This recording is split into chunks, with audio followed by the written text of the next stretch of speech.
So I'm Ranger Brian Smith. I work for the Bureau of Land Management, based out of Kanab, Utah.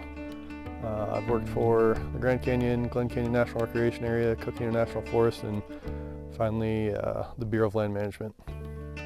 So the main thoroughfare is House Rock Valley Road. It's a graded dirt road. Gets maintained about twice a year, so conditions can get rough, especially during summer monsoon seasons. We do experience flash floods, which can rapidly degrade road conditions so that they are impassable to even high clearance four-wheel drive vehicles. For most of the year, a high clearance two-wheel drive is all you need to transit through the main House Rock Valley Road, but definitely during the summer months when we start getting rain or winter months with snow, high clearance four-wheel drive with good tires is needed. Once you get up onto Vermillion Cliffs National Monument, the road conditions are very sandy with whoops, so you definitely need high clearance four-wheel drive. You need to know how to drive in the sand, you need to know how to turn traction control off and reduce air pressure in your tires in order to get the vehicle to float better, especially when going out to white pockets and other areas on Vermilion Cliffs.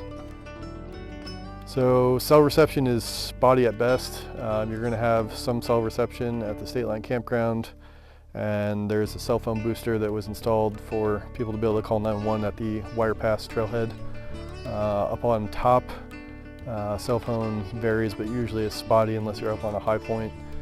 Your nearest cell phone tower is the 5 Mile Mountain cell site. So if you're in line of sight of 5 Mile Mountain, you can usually get 1 bar of LTE and be able to call 911, but the rest of the monument is spotty at best.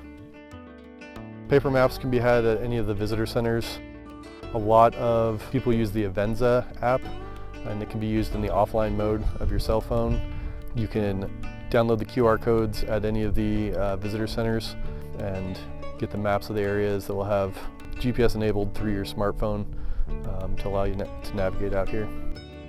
Summer months, we definitely see triple digits, and the sandstone tends to keep a lot of the heat in, so even after the sunset, you'll still have very hot conditions out here hiking. During the winter, we can get overnight lows in the teens, so you got to be prepared for a wide variety of temperatures. We're also a lot higher elevation, so if you're coming from the Phoenix Valley, you dehydrate a lot faster at elevation.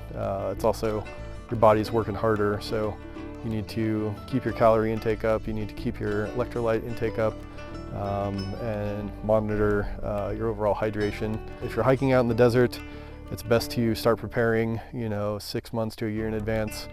You need to get in shape, you need to have good functioning shoes with lug soles. If you're going from a sedentary lifestyle to hiking 3 to 5 miles per day for an entire week-long vacation, you can rapidly deplete yourself and overexert yourself. Knowing how to change a tire is a pretty critical skill in this environment because help is just a long ways away. You're in a very remote section of the world. You need to be prepared to be self-sufficient while you're out here. I always tell people to prepare for spending the night in your vehicle, even if you're not planning on spending the night in your vehicle. If you have overnight supplies, food, water, sleeping bags, salty snacks and other hiking energy type stuff, and you're prepared to spend the night, worst case scenario, you get 2 flat tires, you're already prepared and you're better off, and you'll have a much more comfortable experience.